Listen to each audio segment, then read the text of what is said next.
Hello everyone! Today, we're going to discover a new story from Greek mythology that's about love and adventure, and it's entitled Orpheus and Eurydice. Okay, so let's first have our introduction. One of the most famous and cherished Greek myths is the myth of Orpheus and Eurydice, a myth about love and passion, and the human spirit's shortcomings too. The story of Orpheus and Eurydice is the ultimate tragic love story, perhaps one of the most famous Greek myths. It has inspired many important painters, such as Peter Paul Rubens and Nicolas Poussin. So here's Peter Paul Rubens and here's Nicolas Poussin. Moreover, many opera songs and plays have been composed to honor these two great lovers who tragically lost the chance to enjoy their love. The story of Orpheus and Eurydice has been told in many versions, with a few differences between them. And the earliest account comes from Ibycus, a Greek lyric poet. But here in this discussion, a mixture of these various versions will be presented. By the way, here's Ibycus, a Greek lyric poet that had the earliest accounts. Alright, so here are the objectives. Number 1, recognize microcosms in celebrated Greek and Roman love stories. Number 2, define the meaning of hero in mythology. Number 3, identify motives of the characters from the text. Number 4, illustrate the relationship of love to the discovery and awareness of oneself. Number 5, formulate personal concepts and perceptions of love. And number 6, acknowledge the reflection of not just our own deepest hopes and fears, but also those of people from the earliest times. I guess all of you are now excited to hear the story, so let's get started. Have you ever ended a relationship with someone just to find out that you can't stop thinking about that person?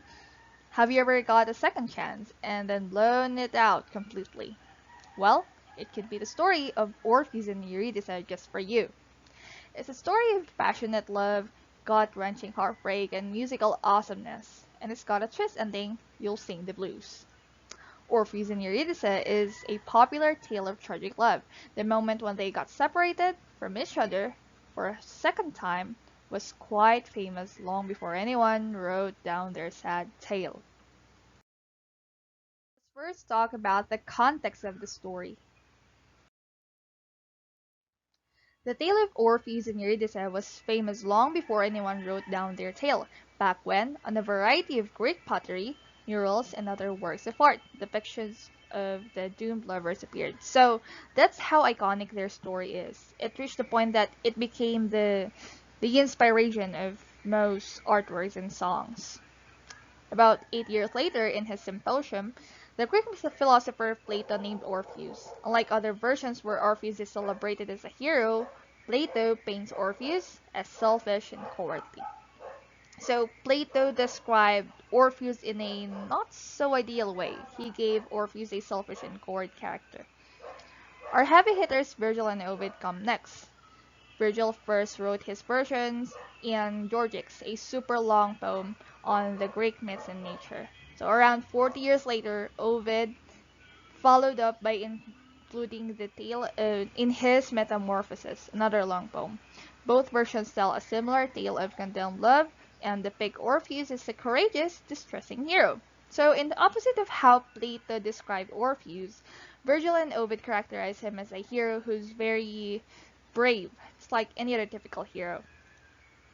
And in most mythical retellings, Orpheus remains faithful to Eurydice long before her death, swearing off all other women's advances. In Greek myths, such displays of loyalty are actually quite rare, especially for male figures. That's true, especially here in Greek mythology. For example, Zeus. We know how many wives he had in his story, right? But Orpheus, he's different. He only loved one lady in his entire life, and that's none other than Eurydice. Now let's talk about the characters. Okay, so let's first have Orpheus, the music man. So he's the son of Apollo, the god of music, and Calliope, the youngest muse known for her beautiful voice. So basically, he inherited his talents from his parents. So he got his melodic voice from his mother and his talent in playing lyre from his father. So it basically runs in their family's blood. And he is popular for his lyre, for playing moving songs that could enchant humans, animals, trees, and even stones. That's true. Everyone would really stop by just to hear him play his lyre. And Orpheus sailed around with Jason and the Argonauts in his early days, encountering one adventure after another as they were searching for the Golden Fleece. So this is a different story, but Orpheus had lots of contributions in this journey. Because of his lyre, the Argonauts were able to surpass the voice of the sirens, and also his music was the reason why the dragon who was guarding the Golden Fleece fell asleep. Also, Orpheus is known as a sensitive man. This is where he is proving himself to be a man of great emotion. In fact, few Greek myths exhibit male grief like this one. So when Orpheus loses Eurydice, his grief is unlimited. It is not just his tears which prove the sensitive side of Orpheus. He clearly loved his wife dearly. He was always bent on remaining faithful to his lady, and in Greek mythology, this kind of loyalty was very uncommon. So most people have the stigma that men do not cry, right? That's why most men really try their best just to look strong or tough in front of everyone. But Orpheus, he's different. He really cries if he wants to. When he's sad, he really shows it, and even his music is being affected by it. So yes, he plays sad songs whenever his heart is aching. So let's now talk about Eurydice, Orpheus' one and only beloved lady. So, Eurydice had been a pretty happy-go-lucky woman in life. She was a wood nymph and she loved musicians. Now I know why she fell in love with Orpheus. And she used to run through meadows, so she's the type of woman who really likes to wander around. And the fact that she and her best friends wandered off into a field tells us that she was probably a chatty, sociable, and free-spirited lady. So that tells more about her personality. And Eurydice is a synonym that stays with youth, passion, and tragic death. And not surprisingly, she has become a symbol for deceased loved ones, too soon taken from life unfairly. So I'm not gonna give you any spoilers yet. Later on, you're gonna find out why. Okay, now let's talk about Hades. Hades is the king of the underworld and ruler of the dead. So he's also one of Zeus' brothers, and he was assigned to rule the underworld. Hades was so smitten with Persephone that he kidnapped her and forced her to be his wife. So that's how he got his wife. He abducted her. And Hades does not, of course, take kindly to those who do not obey his orders. And he definitely does not give favors twice. So he's a very strict ruler. So if you don't want to mess up with him, just follow his orders. Okay, now let's talk about Persephone, the wife of Hades. The unwilling queen of the underworld, Persephone is the daughter of Zeus, the king of the gods, and Demeter, the goddess of agriculture. So Hades was taken with her beauty in such a way that he kidnapped her from the earth, much to her mother's distress. So Hades and Demeter found an agreement. Persephone will remain above the ground for much of the year, but she has to return to the underworld for at least a couple of months. When Persephone is gone, Demeter is so depressed that nothing in the land will rise. So fun fact, this has something to do with how Greeks explain the four seasons. So here's basically what happened. Goddess Demeter got so sad and angry at the same time when she discovered that her daughter was abducted by Hades. And since she's the goddess of harvest and fertility, she left her duty to fertile the earth, which caused the crops to die down. And to fix this, Zeus decided that Persephone would spend half months with her husband and half months with her mother on Olympus. So during the 6 months of being away from her daughter, Demeter mourns and the land does not give any crops. And those were the months of autumn and winter. And whenever Persephone went to Olympus to live with her mother, Demeter would be very happy and the land would become fertile again and fruitful. So these were the months of spring and summer. Now let's have the setting of the story. Okay, so the first setting of the story was in Thrace. Orpheus came from a city in northeastern Greece, which was known for its Rhodope mountains, its impressive rivers, and the beautiful meadows that Orpheus and Eurydice liked to frolic through. So the couple just used to be in this place. This was where they used to walk around and just enjoy the company of each other. And they also ended up in the underworld. The underworld is deep and full of pitying creatures. You descend into the mouth of a cave to gain access to the underworld, lie down for a while, and then cross the river Styx, boundary between living realms and dead ones. So how come that the two of them reached this terrifying place? So later on, we're gonna find it out. And now we're here in the exciting part, the hero's journey. The hero's journey is a framework that was developed by a scholar named Joseph Campbell, with many myths and stories to follow. It's a useful way for many storytellers and story readers to look at the tale. But the story of Orpheus and Eurydice doesn't perfectly fit to this kind of framework because, unlike those usual tales that have happy endings, this one has a tragic ending. But still, we're gonna give it a shot. Stage 1, Ordinary World. Orpheus and Eurydice live initially in Thrace, a mountainous region in northern Greece. They're in love and they're going about their lives like any happy couple would. So in the beginning of the story, Orpheus and Eurydice were living their serene lives happily, and they were so in love with each other. And Eurydice was a big fan of Orpheus' music. She loved watching him as he magically played his lyre in front of her. So, as mentioned earlier, Orpheus could make everyone stop just by playing his lyre. May it be people, animals, birds, everything. And here on the right side, we can see his parents. So, here's Calliope, his mother, and here's Apollo, his father. So, he inherited all of his talents in music from them. Stage 2, Call to Adventure. And then Eurydice gets a little bite from a snake and dies.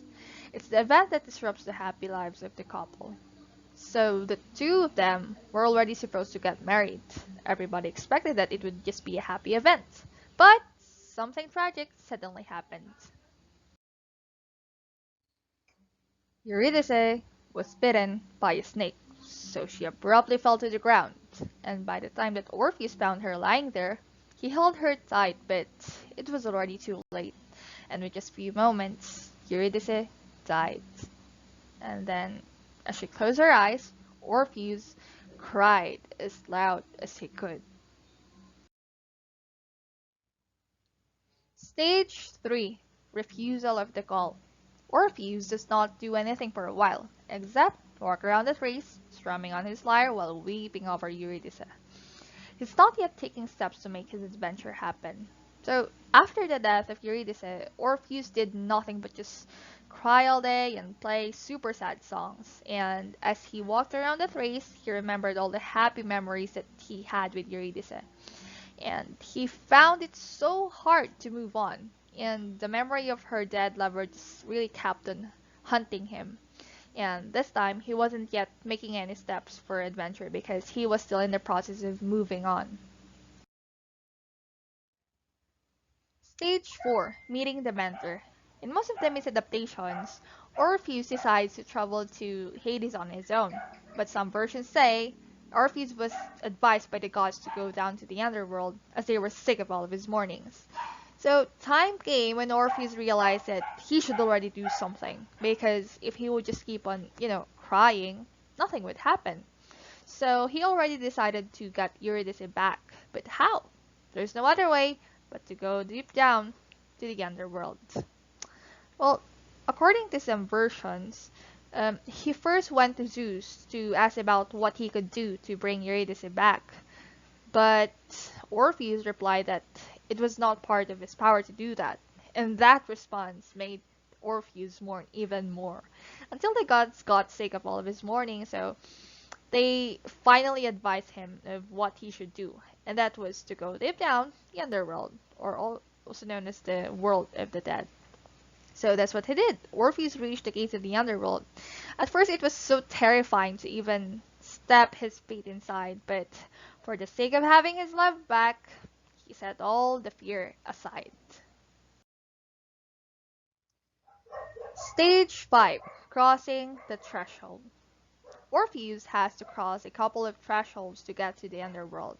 First, he must enter the cave, which serves as the portal to the underworld, and he must cross the river Styx and pass through the gates of hell, guarded by the three-headed dog, Cerberus. So this is how it looks like when you enter the underworld. It's dark and scary, and you really have to pass through lots of thresholds just to get there. So this is the river Styx, and this is Cerberus, the three-headed dog that guards the underworld. Stage 6. Test, Allies, and Enemies. So while searching for Hades and Persephone, or the underworld's king and queen, Orpheus passed by many of Hades' sad, fearful denizens. Lucky for him, his beautiful music was capable of charming them all. He's basically a one-man band that is taming music with all these potential threats. So while he was on his way, he met lots of creatures in the underworld. While he was in the River Styx, he met Charon, or the ferryman, and when Orpheus played his lyre, Charon's heart was touched by it. So he allowed Orpheus to ride his boat and pass the River Styx. So he also played his lyre in front of Cerberus, and it made the dog fall asleep. Well, as we all know, Cerberus is a very aggressive dog, but Orpheus was able to tame it and even make it snore. So that's how powerful his music is. So aside from Charon and Cerberus, he was also able to touch the heart of those other creatures in the underworld. So one of them was Sisyphus. Um, when he heard the music, he stopped rolling his huge stone for a while, and other creatures were the Furies. As they heard the song, they stopped punishing the sinners in the underworld for a while, and everyone was indeed stunned by Orpheus' music. Stage 7. Approach to the inmost cave. So Orpheus finally finds Hades and Persephone. And the myth authors don't say where he finds them, but the couple usually stays in the place of Hades, deep inside the underworld. So after passing through those creatures that he just previously met, he finally found his target, the king and the queen of the underworld. So Hades and Persephone were surprised by Orpheus' audacity to enter their territory. And Hades even said that if Orpheus would not tell him his intentions, then he would forever suffer in Tartarus. Stage 8. Ordeal. Using his enchanting music and persuasive speaking abilities, Orpheus tries to persuade Hades and Persephone to let go of Eurydice. He gives a very long speech, and he tells Hades that even he, Hades, knows the power of love, having fallen once for Persephone. So, in order to persuade the king and queen, Orpheus tried to play a touching music in front of them. And he also tried to speak about how sad he had already been because of Eurydice's absence. And he just couldn't take the pain anymore. That's why he already dared to enter the underworld in spite of knowing how dangerous it is. And also, to convince Hades even more, he talked about how Hades did everything just to get Persephone. Just like what was mentioned earlier, he even abducted her just to be his wife, right? So his love was the reason why he did all of those ridiculous things. So maybe in some way he could also relate to Orpheus. Maybe he could also put himself in Orpheus' shoes and feel some sympathy for him. Stage 9. Reward. Orpheus melts Hades and Persephone's souls, which is no small feat given that they are the king and queen of death. They decide to let Eurydice go on condition that she follow Orpheus back to the upper world, also known as the land of the living, during the couple's trip. Nor is Orpheus allowed to look at his wife as they ascend, no matter what. So Orpheus was successful in melting Hades and Persephone's heart. Hades realized that he might also do the same thing if he was in the shoes of Orpheus. And because of that, Orpheus was able to convince Hades, and he could finally take Eurydice back to the upper world in one condition. So no matter what happens, he's not allowed to look back. And if he ever reaches the exit following Hades' command, then he could finally have Eurydice back. Stage 10. The Road Back. Orpheus and Eurydice are journeying to the upper world. Orpheus can hear the footsteps of Eurydice behind him, but he is not confident that she is really there. So Orpheus of course agreed with the condition because that was the only way for him to retrieve Eurydice.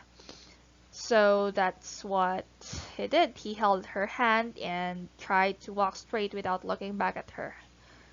But lots of questions and wonders were running on his mind while they were in their journey. Yes, he could hear Eurydice's footsteps, but he was still really doubtful if she was really behind him or not. Stage 11. Resurrection. Death of a character for the final time only occurs in this story. As the couple approaches the cave exit, Orpheus sees upper world sunlight. He is either so excited that he forgets Hades' instructions, or he is suddenly overcome with extreme doubt as to whether Eurydice is behind him or not. Anyway, he's turning around looking at her, sending poor Eurydice back to Hades. So, going back, it was mentioned earlier that this story doesn't perfectly fit to hero's journey framework, right? So this is the reason why. Usually in this stage, the resurrection is already, supposed to happen to a dead character. But unfortunately, it doesn't happen here. And that's what makes it different from any other typical Greek myths that are about love and adventure.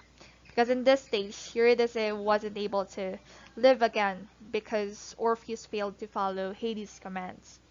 And due to too much excitement or doubt, he was tempted to look back. And that was the reason why Eurydice was swallowed back down to the underworld again. Stage 12. Return with the elixir. Normally, this is where the hero emerges triumphant with his prize, but in this myth, that doesn't happen. Orpheus instead is losing Eurydice forever. He wanders around Thrace for a moment, mourning about his lost love, and then, one day, a group of wild women called the Maenads appeared and ripped the limb off him. So they are throwing his head into the river and calling it a day. So in this stage, the hero is already supposed to come back with victory, but again, unfortunately, it didn't happen in the story. Orpheus just came back home with so much regret, sadness, and disappointment. I mean, they were almost there, just a few more steps, and he could finally take Eurydice back, but he was carried away, and it made him disobey the rules. So when he came home, what he just did was to, cry again and just walk around the trees while playing sad songs through his lyre. And until one day he was found by this crazy women. So they all wanted Orpheus to sleep with them, but of course Orpheus resisted their offer because we all know how loyal he is to Eurydice. He wouldn't ever look for another woman even though Eurydice was no longer there. So when he didn't agree to sleep with them, these women got super mad to the point that they tried to throw stones at him and even kill him. And they were successful to do so. Orpheus died, and they weren't satisfied by his death. They even decapitated his head, and after that, they threw his lyre to the river. And that's how his life ended tragically. So according to some versions, since Orpheus was already dead, he could finally be with Eurydice. Both of their lives might have ended, but at least they could finally look at each other again, endlessly without the fear of being apart. The end. Okay, now that we're done with the story, let's talk about its symbolisms. So let's first talk about Orpheus' lyre. The lyre is usually representative of an enjoyment of music and the arts. On the sensible hand, gods and humans bearing lyres seem to be more responsive. If you ever see an image of a beautiful looking dude traveling around this little string instrument, chances are it's either Apollo or Orpheus, who are two of Greek mythology's most musically inclined figures. Now let's talk about the snake and its symbolism. Such serpents are synonyms with sneakiness, honesty, deception, and swift death. And all three of those ideas are playing into the unexpected demise of Eurydice. A secret snake running along a riverbank bites her without warning and instantly robbing innocent Eurydice from her life. Rivers. Rivers are the perfect symbol of transition, with their constantly flowing and ever-changing waters. They usually represent the greatest transition of all, in fact, the change from life to death. And this is set very clearly with the river Styx, the river that all humans must cross before they reach the deadly underworld. It makes sense in the tale of Orpheus and Eurydice, because there is a lot of traveling to and from the underworld. The Rescued Maiden. The tales of guy saves woman prevail in Greek mythology. The maidens in these myths are traditionally young, beautiful, innocent, and for some reason, totally incapable of saving themselves. And they are not allowed to make their own choices, and normally don't speak much. Eurydice says very little, and is not even giving much a backstory, and is never asked if she really wants to be rescued by Orpheus. The threshold between light and darkness. The division of light and darkness is full of ideas about life, death, happiness, and sadness. Virgil describes it as a place of great darkness when Orpheus enters the underworld. Besides meaning depressing and gloomy, he also means the underworld is literally very dark. It's hard to figure out shapes, and it's all kind of a dull, dead color to it. Thus, the absence of light corresponds to the absence of happiness. Orpheus then sees the light of day as Orpheus and Eurydice approach the upper world. In literal and figurative terms, this is the light at the end of the tunnel, offering a weary couple hope and optimism. But when Orpheus turns around, Eurydice will return to the darkness and symbolize all the suffering it represents. Now let's have the themes of the story. The power of music. In this myth, music ultimately serves two major functions. First, it allows Orpheus to express himself, and second, it alters people's moods, actions, and ideas. When Eurydice dies, he plays the blues, and he uses music to charm the underworld beasts and spirits. Death. Death haunts this myth altogether. The tale begins with the fatal snake bite of Eurydice, continues the journey of Orpheus into the underworld, and concludes with the death of Orpheus at the hands of the Maenads. Death sure feels pretty inescapable here for a myth about escaping death. Fleeting nature of happiness. In this myth, unbelievable happiness slips away from Orpheus and Eurydice two times. First, it vanishes after Eurydice dies on the night of their wedding. Then, the happiness that comes from the release of Eurydice is lost when Orpheus looks back into the upper world during their climb. The extreme happiness of the couple is only temporary, each time. Love and trust. Love is a potent motivator. It can make people do stunning things irrationally. It made Orpheus turn around to look at Eurydice as they made their way to the upper world.